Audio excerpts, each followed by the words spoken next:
Senhor Presidente do Congresso, Sr. Dr. Fernando Ruas, Sr. Presidente do Conselho de Jurisdição Nacional, Professor Calvão da Silva, a todos aqueles que acorreram ao Coliseu para participar deste Congresso Nacional, militantes eleitos pelas bases, responsáveis eleitos no último Congresso para o Conselho Nacional e para outros órgãos e que têm, mesmo com a Comissão Política, tido a responsabilidade de dirigir o PSD nestes 2 anos, a todos aqueles que entenderam que podiam estar aqui nesta ocasião, que é também uma ocasião festiva do PSD.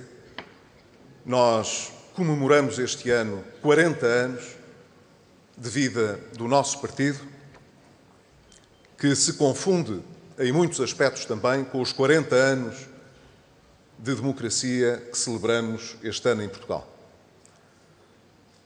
Haverá um tempo para ainda fazer uma referência dedicada a estes 40 anos que celebramos.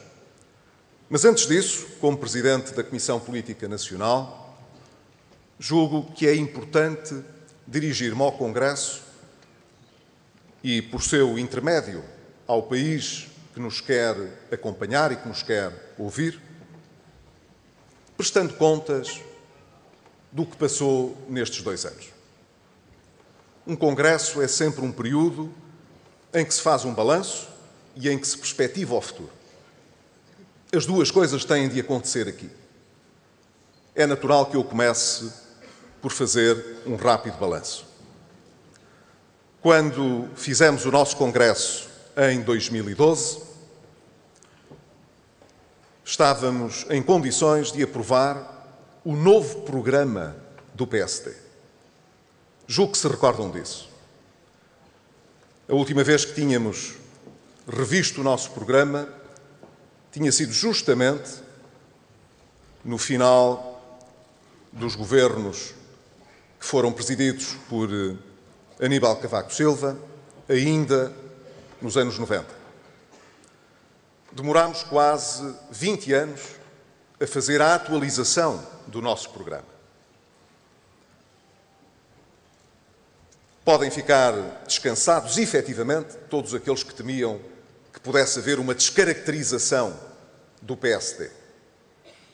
O PSD não é hoje menos social-democrata do que nasceu em 1974, quando se constituiu, ou quando Sá Carneiro e outros deram os primeiros passos na então ala liberal. Mas é verdade que 2 anos envolvidos de exercício exigente de governação, porque foram 2 anos extremamente exigentes, aqueles que vivemos, carregados de uma enorme responsabilidade para com os portugueses e para com o país. Houve muita gente que no espaço público encontrou maneira ou de nos apelidar de neoliberais ou até, pasme-se, de stalinistas. Houve, portanto, espaço para tudo. Mas, na verdade, nós, nestes 2 anos, dedicámos o melhor de nós próprios a procurar salvar Portugal da bancarrota.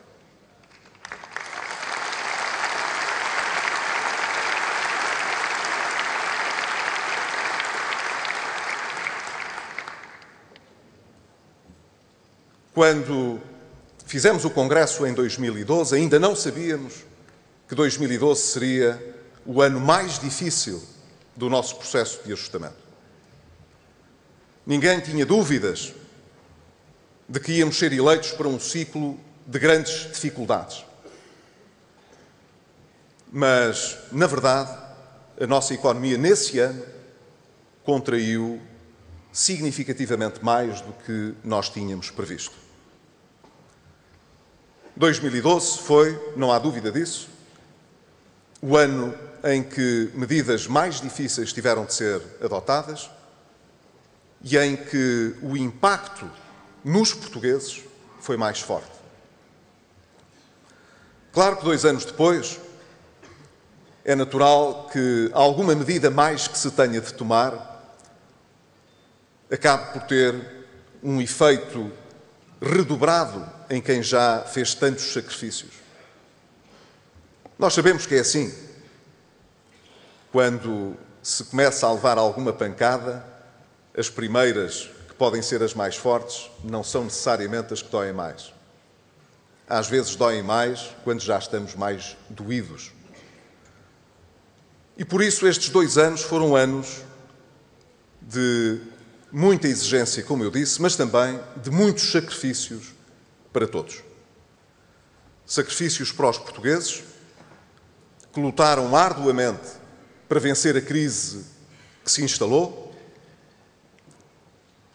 Sacrifícios também para todos aqueles que enfrentaram todas as dificuldades na opinião pública, nos nossos adversários, para defender o nosso governo e para manter o rumo que tínhamos traçado de combate à crise e de recuperação nacional. E não posso hoje, na abertura deste Congresso, deixar de expressar perante todos os portugueses a minha admiração pela forma como se entregaram a defender o seu país, mas quero também, perante as bases e os representantes das bases do meu partido, mostrar-lhes a minha gratidão pela forma como mantiveram sempre a disponibilidade para estar na linha da frente da defesa do governo que está a ajudar a salvar Portugal.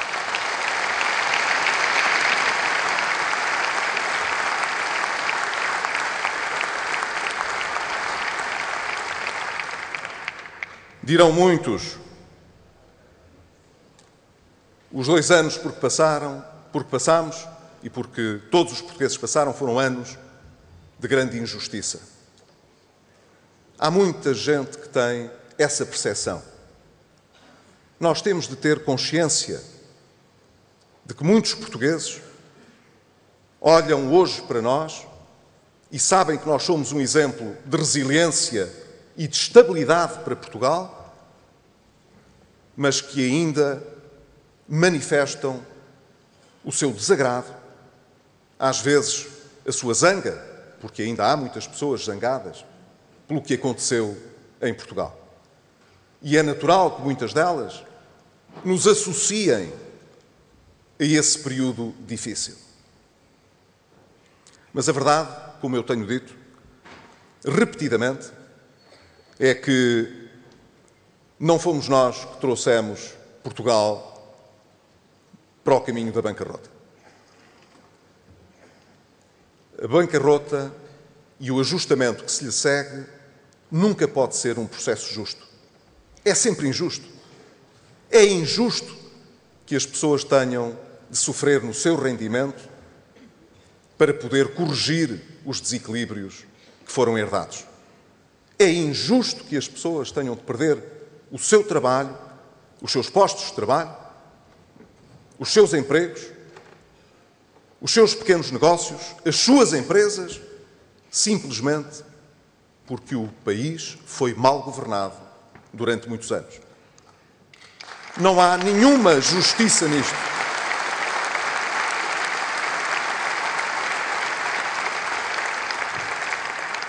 E não só não há nenhuma justiça, como seguramente ninguém quer dar lições a ninguém quando se adotam os remédios que são necessários para vencer a crise. Muita gente ainda se queixa da cura que está a ser obtida apenas porque confunde os remédios que estamos a tomar com a doença que contraímos. Mas nós temos a obrigação de saber distinguir as coisas. E durante estes 2 anos esforçámo-nos por mostrar aos portugueses que uma coisa eram os desequilíbrios herdados, outra coisa o objetivo de futuro que temos de recuperar a nossa economia, poder, a médio prazo, desonerar a perspectiva de futuro para as novas gerações e construir, de facto, uma economia e uma sociedade que traga oportunidades para todos. O que estivemos a fazer durante estes 2 anos teve apenas um propósito: vencer a crise, fechar este processo extraordinário de ajustamento, em muito simbolizado pelo Programa de Assistência Económica e Financeira, e lançar as bases da nossa prosperidade futura. Eu creio que foi isso que fizemos. Nestes 2 anos, cumprimos religiosamente aquilo que era a nossa obrigação. E foi porque cumprimos que tivemos até hoje, em todas as avaliações que foram feitas com os nossos credores oficiais, um resultado positivo que significa apenas que aqueles que estão a olhar de perto e com interesse para os nossos desenvolvimentos na economia e na sociedade entendem que o processo que decorreu durante estes quase 3 anos foi um processo em ordem ao objetivo que tínhamos, que era sair da bancarrota, começar a pagar as dívidas, corrigir o desequilíbrio externo, diminuir o déficit interno do país e, ao mesmo tempo, lançar as reformas que são necessárias para voltar a crescer. Recordo-me bem no verão de 2012, meio ano depois, quase, do nosso Congresso, de ter, na festa do Pontal, afirmado que 2013 seria um ano de estabilização e de recuperação da nossa economia. Há aqui del Rey, nessa altura, que estávamos a fazer propaganda e a semear ilusões. Já ouviram esta história, com certeza. Ela tem-se repetido. Verificámos que, a partir do segundo trimestre de 2013, a economia realmente inverteu. Começámos a crescer. Isso continuou no terceiro trimestre e, sabemos hoje, continuou no quarto trimestre. Em 3 dos 4 trimestres do ano passado, a nossa economia cresceu. Dizem os nossos adversários que não pode ser. Só pode ser propaganda. Porquê? Porque destinaram para Portugal que nós tínhamos de fracassar. Devo dizer que lastimo profundamente que, ao longo destes 2 anos, o debate político em Portugal se tenha terçado de modo a que o sucesso de Portugal, fechando o programa de assistência económica e financeira, tivesse de ser encarado como uma vitória do Governo e uma derrota da oposição. Porque para nós isso seria sempre uma vitória de Portugal e dos portugueses, do Governo e da oposição.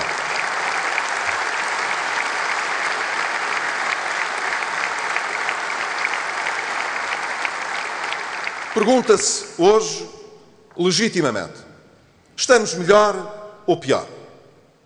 2 anos depois, deve ser possível chegar a uma conclusão. Estamos melhor ou pior? Se a economia está a crescer, se, do ponto de vista externo, o forte desequilíbrio que temos foi corrigido, que é como quem diz, depois de andarmos quase 10 anos para duplicar a dívida externa do país, porque a economia se endividou à razão de 10% ao ano. Temos, pelo 2º ano consecutivo, uma posição excedentária, que é como quem diz, acabámos com esse déficit e criámos um excedente, estamos melhor ou estamos pior? Se, ao fim de dezenas de anos, obtivemos pela primeira vez, em 2013, um superávit comercial, depois de termos dezenas de anos com déficit da balança comercial, pergunta-se, estamos melhor ou estamos pior? Se 2013 foi o melhor ano de sempre do turismo em Portugal, e se as nossas exportações cresceram desde 2010 até 2013, numa média superior à que cresceram as exportações na Alemanha, ou na Espanha, ou na Irlanda, estamos melhor ou pior? O nosso déficit em 2010, o déficit público, era de quase 10%. 3 anos depois, deverá ser cerca de metade disso.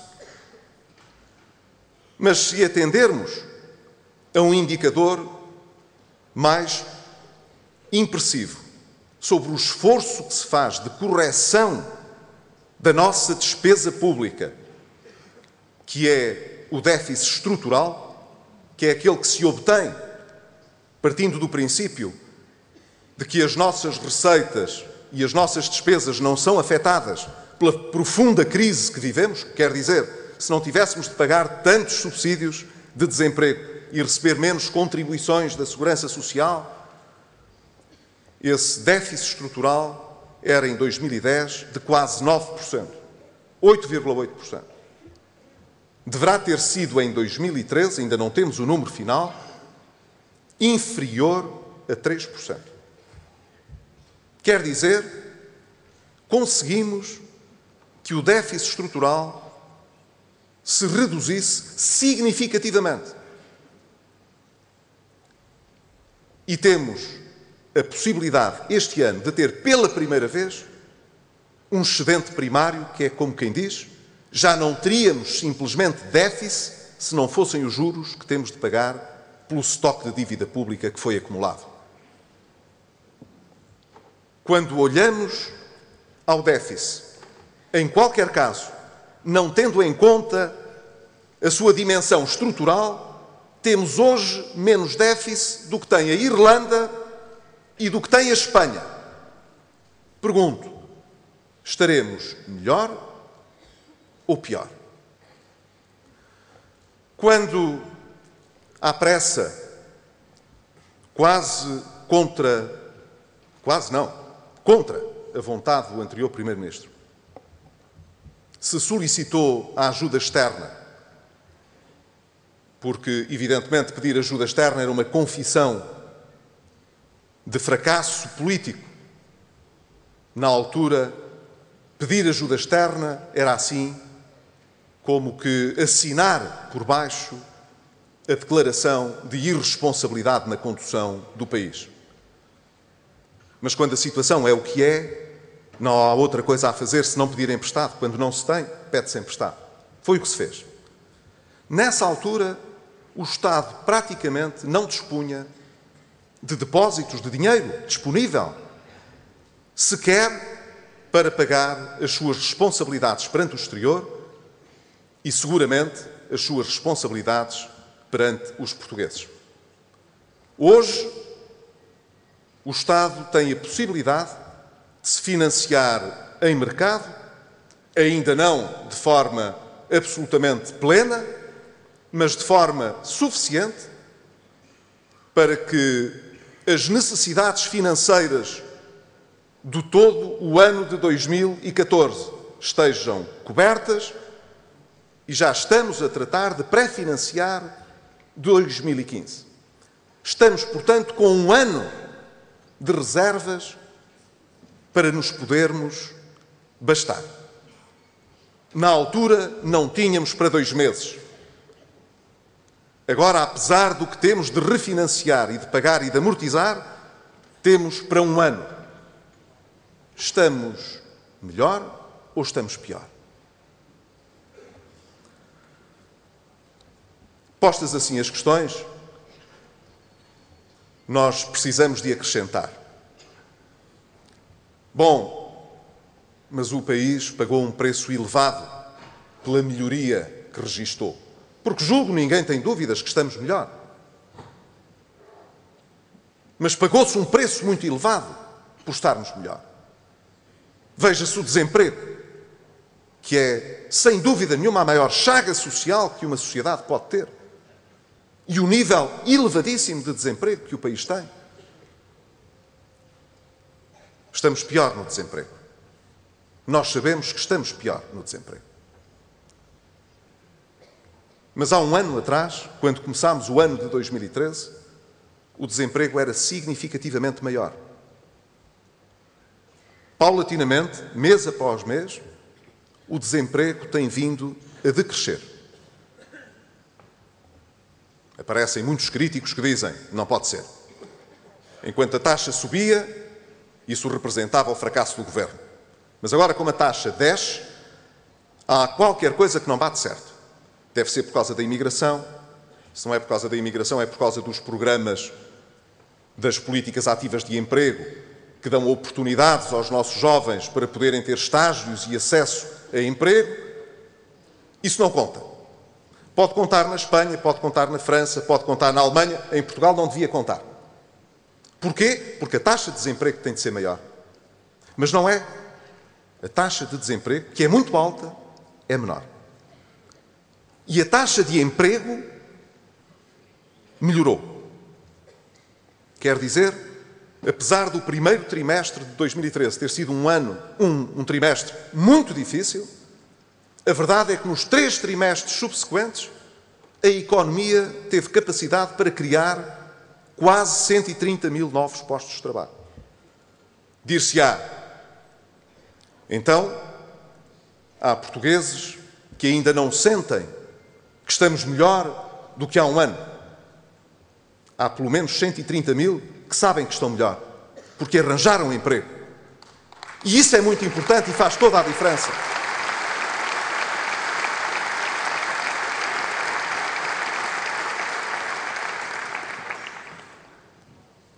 Porquê, então, esta vontade que, por vezes, no espaço público existe de não reconhecer que estamos melhor?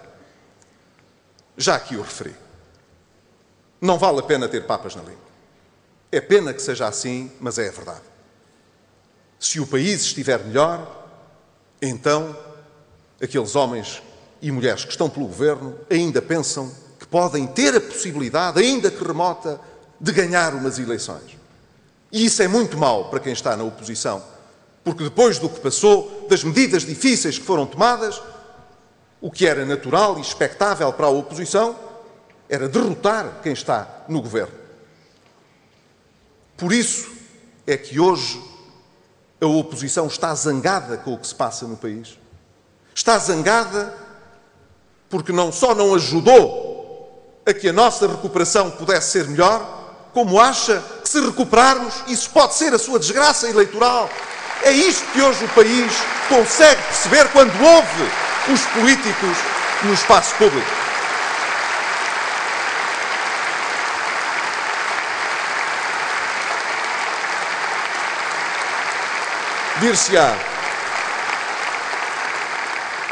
Dir-se-á, foi assim porque o governo empurrou a oposição para uma posição sem saída. Não quisemos partilhar os louros, não os quisemos chamar para os poder envolver devidamente no memorando de entendimento, nas medidas que tiveram de ser tomadas. Para alguns deles não devia ter sido difícil, porque a crítica que fazem é que nós só fizemos o que era fácil. Está-se mesmo a ver. Cortar as pensões, cortar os salários, é tudo o que é fácil.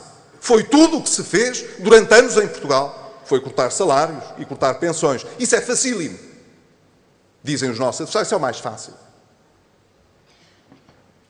Mas nenhum deles quis assumir essa responsabilidade. E de cada vez que nós tínhamos de adotar mais medidas para procurar atingir as metas que estavam definidas, as vozes apareciam.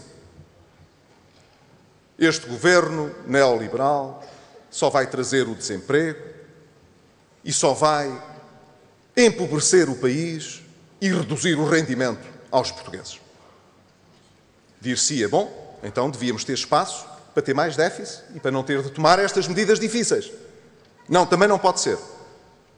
Porque se as metas para o déficit não forem atingidas, então o governo é incompetente.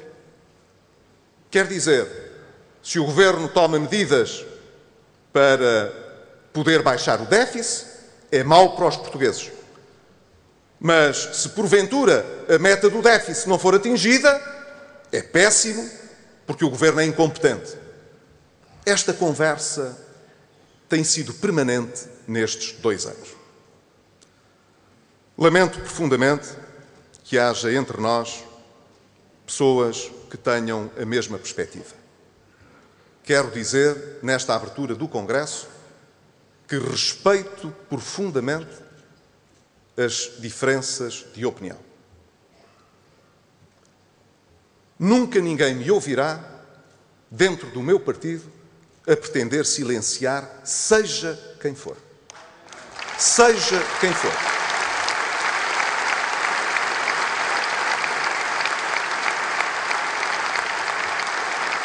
Mas ninguém se espantará que debata com eles como debato com os portugueses. É preciso que, quando defendemos alguma coisa, não o façamos de uma forma envergonhada. Que o façamos abertamente e que se possa fazer também aqui no nosso Congresso, que eu também estou cá para vos ouvir e para ouvir as vossas críticas. Mas também estou cá para expor as minhas opiniões e para dizer porque é importante que o Governo tenha feito o que fez. Ao fim destes 2 anos, eu creio que são maiores as contradições dos nossos adversários do que as nossas. Nós, reconhecendo que estamos melhor, não estamos a deitar foguetes. Nunca ninguém me ouviu a deitar foguetes. Nós temos a possibilidade de encerrar este programa de assistência económica e financeira em maio deste ano. E quero aqui expressar a minha plena confiança em como vamos fazer dentro do tempo que estava programado e atingindo as metas que estavam definidas.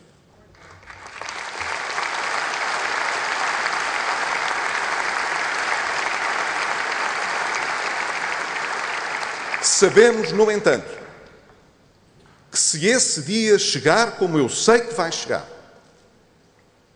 não deixaremos de assinalar como quem cumpre com a sua missão e tem a consciência tranquila de ter cumprido o seu dever, de que cumprimos com os portugueses o dever de resgatar a situação nacional, mas temos ainda um longo caminho à nossa frente para podermos recuperar, crescer, gerar o emprego que é necessário, corrigir as profundas injustiças que permanecem em Portugal.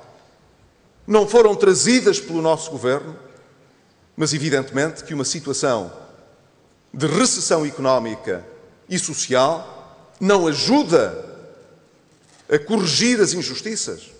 Antes, pelo contrário, tende a agravá-las. E, portanto, nós temos muitas injustiças para corrigir em Portugal. Temos de mostrar que não é apenas por teimosia do Governo que nós não vamos voltar atrás. É porque o país, os portugueses, não tolerariam que depois de todos os sacrifícios voltássemos para trás, voltássemos à situação de ter de pedir um resgate financeiro e de nos submeter ao escrutínio internacional a cada 3 meses para saber se a nossa missão era devidamente executada.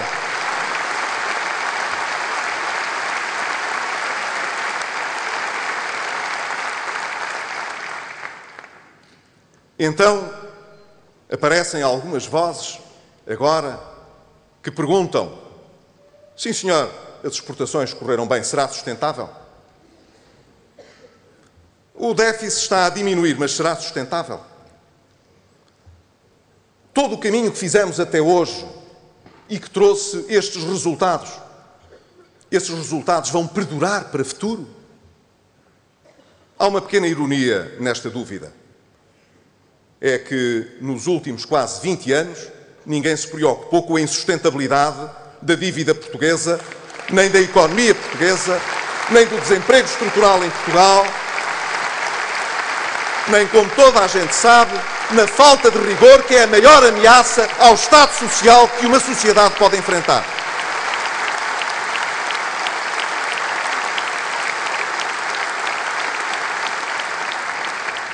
Mas agora que a recuperação está aí, põe-se a dúvida: será sustentável? Depende de nós todos. A resposta curta é: com a receita socialista não é. Não é sustentável.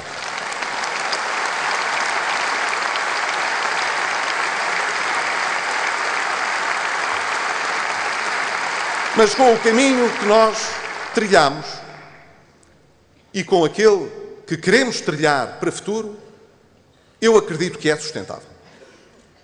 Acreditam os nossos credores oficiais, que contam que lhes paguemos as nossas dívidas, e vamos pagar. De resto, não temos feito outra coisa nestes 2 anos senão pagar dívidas na saúde, e vão quase mais de 2.000 milhões de dívidas que pagamos e que herdamos na saúde, dívidas que foram sendo assumidas ao nível das autarquias locais, disponibilizámos meios para se poderem pagar essas dívidas que se acumularam na região autónoma da Madeira. Criámos uma linha especial de um pouco mais de 1.000 milhões de euros para ajudar a pagar essa dívida. Nós não temos feito outra coisa senão andar a pagar as dívidas, a arrumar a casa. Mas estamos a fazer mais do que isso. Estamos, de facto, a mudar as bases da nossa economia. Eu sobre isso falarei de uma forma mais detalhada no domingo, porque creio que é importante dedicar também alguma atenção à reforma estrutural que foi feita e que nem sempre foi devidamente apreendida ou explicada por nós. Mas acredito firmemente que nos próximos anos, com dificuldades que vamos ter, num caminho estreito que vamos trilhar, conseguiremos pagar as nossas dívidas e dar sustentabilidade à nossa recuperação. Sabemos uma coisa: o passado do país não é o nosso passado de governo. O passado do país, em que em 40 anos de democracia pedimos 3 vezes ajuda externa, não joga a nosso favor. Não joga. Como qualquer incumpridor que reincide, a dúvida sobre aqueles que querem cumprir para o futuro pesa mais do que relativamente àqueles que tiveram um azar na vida.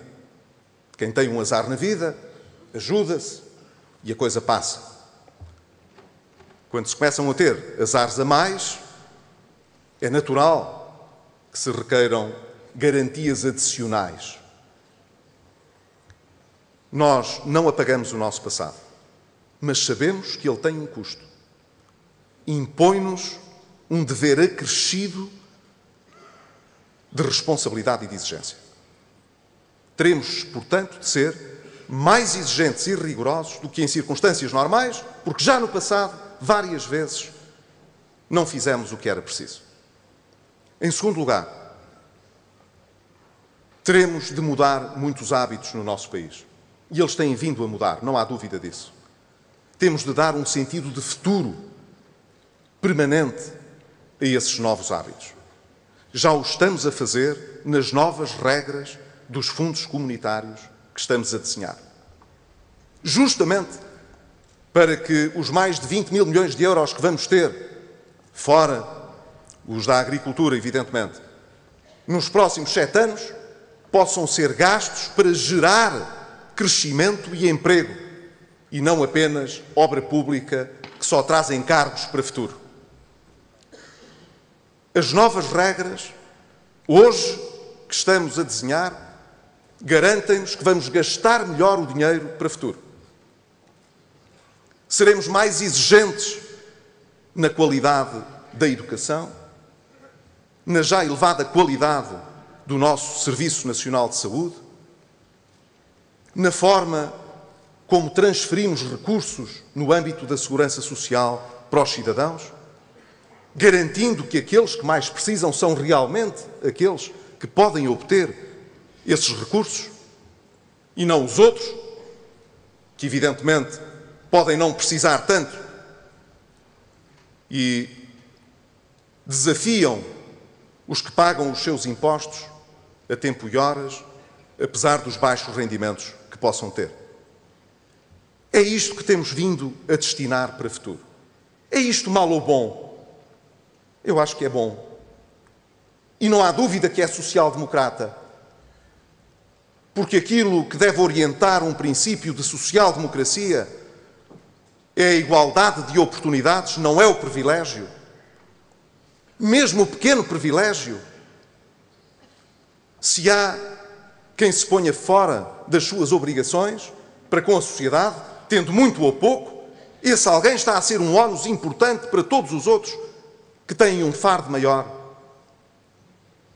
Nós sabemos que em Portugal são relativamente poucos os cidadãos que suportam o pagamento dos impostos.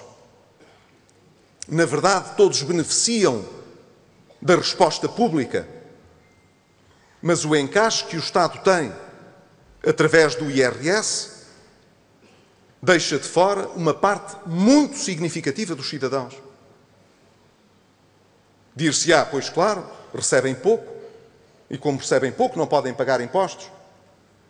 Mas por isso é que nós temos de ter uma economia que ofereça mais oportunidades para todos, porque também não é justo que seja apenas uma fatia muito pequena da população, mais precisamente 40% dos portugueses, aqueles que pagam o IRS, porque 60% não paga.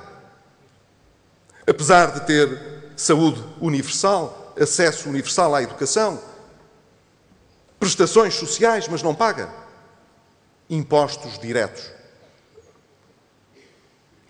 E depois há muitos que deviam pagar os seus impostos e não pagam. Porquê? Porque não declaram as suas atividades. Ora, nós temos a obrigação de corrigir estas injustiças. Não há nada mais social-democrata do que isso. Como não há nada mais social-democrata do que pedir àqueles que têm mais um esforço maior quando a crise aperta. Eu sei, o país inteiro é levado a crer que é ao contrário. Que quem está a suportar a crise é quem tem menos. Mas deixem-me dizer,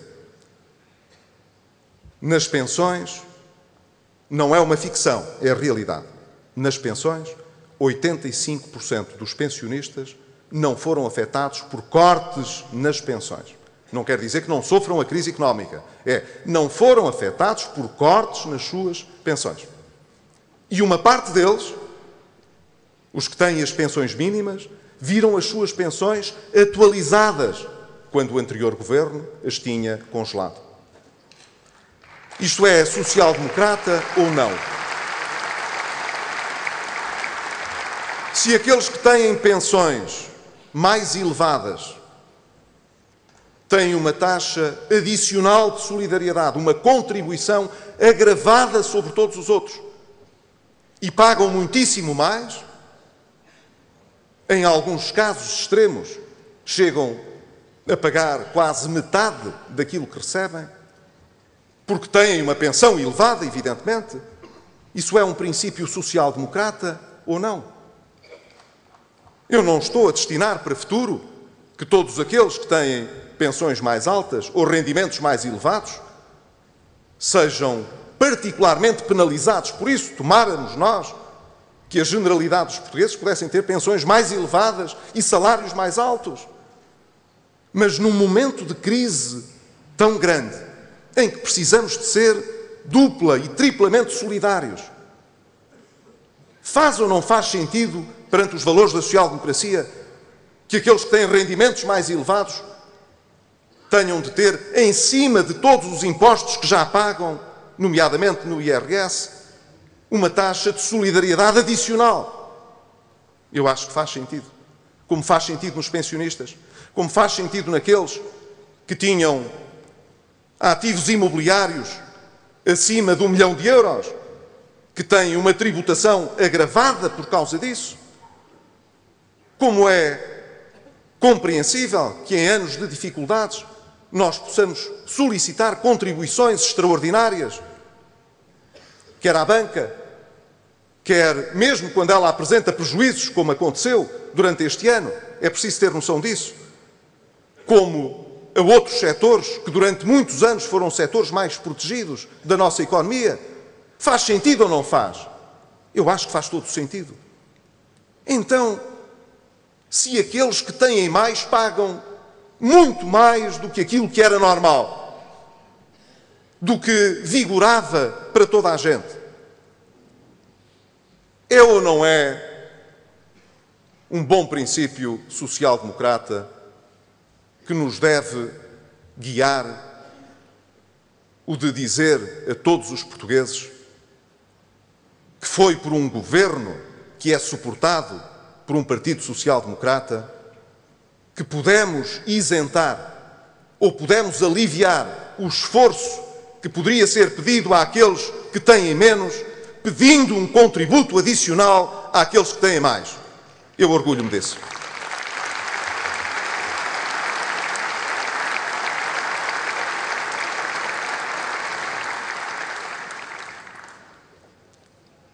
Nós, ao longo da nossa história, lutámos muito por Portugal. Aquele vídeo introdutório mostra bem como a história do PSD foi uma história a lutar por Portugal. De facto, o PSD nasceu antes de 1974. Não formalmente, evidentemente. O partido só se constituiu a 6 de maio de 1974. Mas a ideia deste partido, de facto, nasceu antes.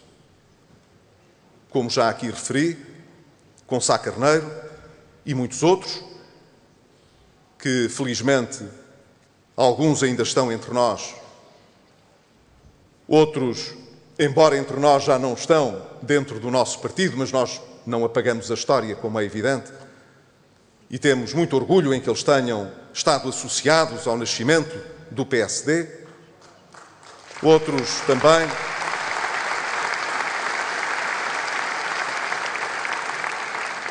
que, entretanto, nos deixaram, como foi o caso do Dr. Menes Pimentel, a quem quero aqui prestar uma homenagem muito sentida e tenho a certeza de todo o partido.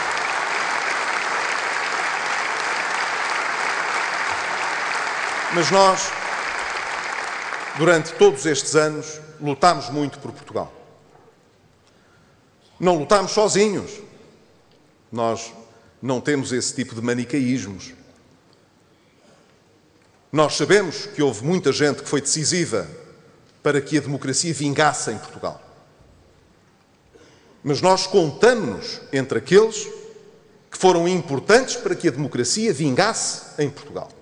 Não podemos dizer o mesmo de toda a gente, nem de todos. Houve quem se tivesse empenhado em que a democracia não vingasse em Portugal.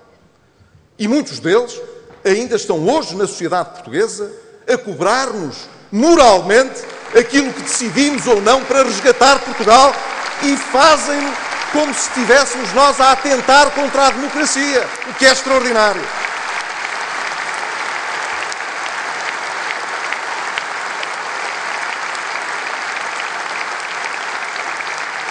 Nós sabemos que houve muitos militares que foram decisivos para que a democracia vingasse.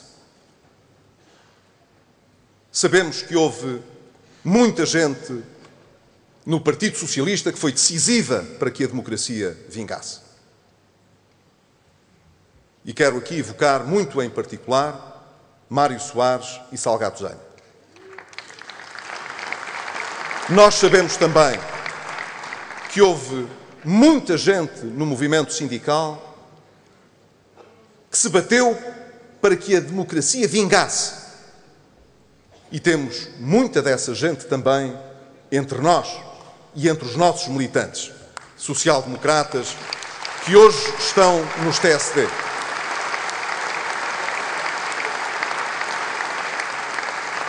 Mas tivemos, evidentemente, os nossos fundadores a lutar porque a democracia vingasse em Portugal.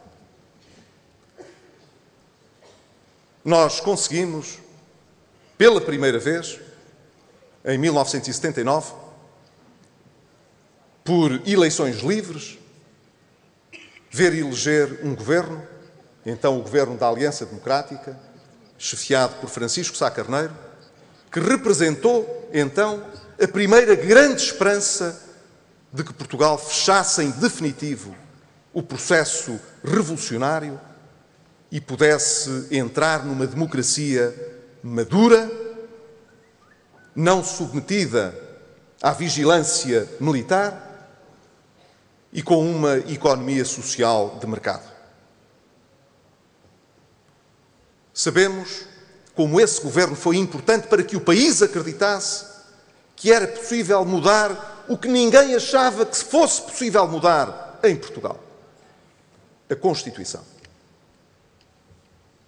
Em 1982 foi possível mudar a Constituição.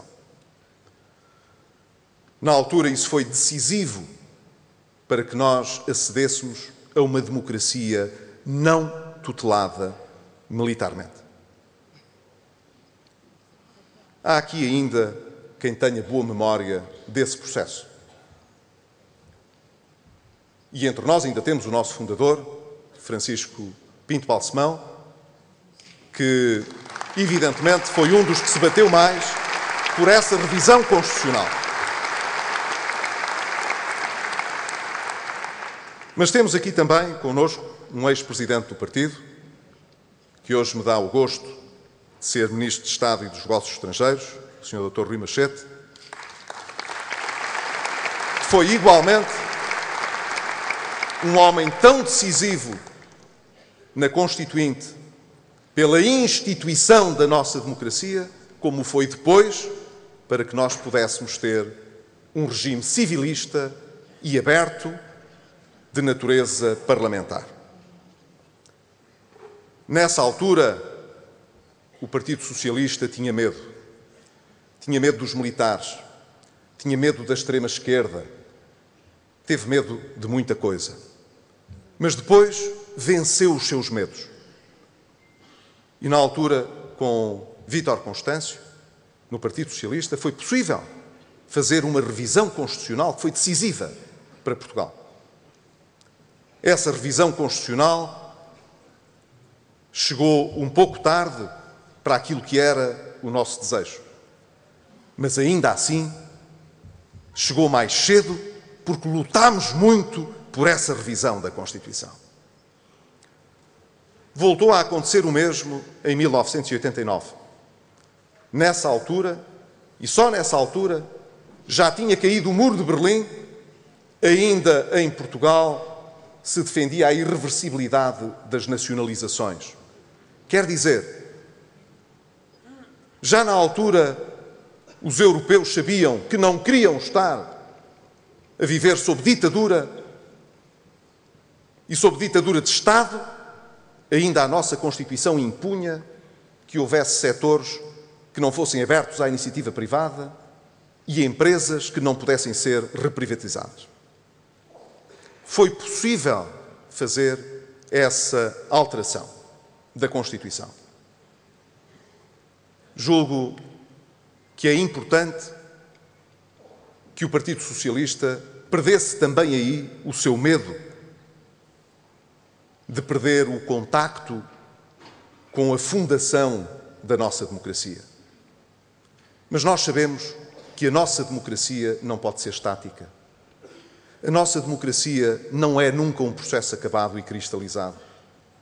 Nenhuma geração pode ter a pretensão de querer definir o programa de um partido, a constituição de um país para todo o sempre.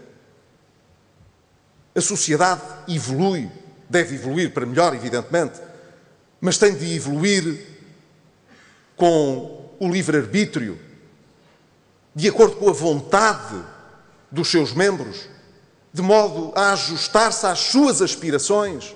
Não pode ficar presa em arquétipos ideológicos muito rígidos.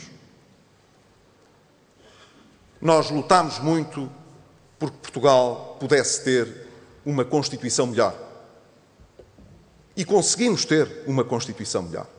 Ainda não temos a Constituição que, do nosso ponto de vista, mais se ajustava às nossas necessidades de hoje. Mas fiquem descansados, é mais importante hoje recuperar economicamente e socialmente o país do que iniciar um debate constitucional. Não iremos perder tempo, portanto, agora com esse debate, mas iremos prosseguir o que fizemos durante o tempo de Cavaco Silva também, que é dar a oportunidade aos portugueses de poderem ascender a uma prosperidade que não seja uma prosperidade artificial, cheia de dívida e de mentiras. Isso está ao nosso alcance. Podemos, portanto, posso eu dizer aos congressistas do meu partido que tenho um orgulho muito grande nestes 40 anos de vida do PSD que estamos a comemorar, e acho que não os podíamos comemorar melhor do que com a perspectiva de podermos dizer aos portugueses que no ano em que fazemos 40 anos de partido, no ano em que a nossa democracia faz os seus 40 anos, nos podemos todos orgulhar de vencer uma das mais difíceis crises económicas e sociais do nosso tempo. O futuro depende muito da nossa vontade, mas tenho a certeza de que manteremos uma vontade indelével de prosseguir para libertar o país do peso da sua dívida e oferecer aos portugueses uma verdadeira oportunidade de crescimento e de justiça. Mas essa comemoração não pode, evidentemente, ocorrer apenas no dia em que nós encerrarmos o programa de assistência económica e financeira. Essa comemoração tem de prosseguir, do ponto de vista dos nossos 40 anos, ao longo de todo o ano de 2014, não esquecendo que entre 6 de maio de 2014 e 6 de maio de 2015, nós teremos muitas oportunidades para poder evocar historicamente a relevância da intervenção do PSD para a construção do Portugal democrático, mas ainda perspectivar uma social-democracia do nosso tempo para aquilo que o nosso país precisa nos próximos anos. Tenho, por isso, muita honra em poder dizer a todos os congressistas que convidei o nosso fundador, o Dr. Francisco Pinto Balsemão, para justamente encabeçar um trabalho importante de comemoração dos 40 anos de vida do partido, 40 anos ao serviço de Portugal, como um partido com vocação de governo que não foge às suas responsabilidades. Mesmo quando essas responsabilidades nos obrigam a tomar medidas muito difíceis. Mas se fosse fácil, nestes 40 anos, talvez nós tivéssemos tido a possibilidade de chegar bastante mais longe do que foi possível. Mas eu acredito que os próximos 40 serão muito melhor do que estes 40 que hoje completamos. Sr. Presidente do Congresso,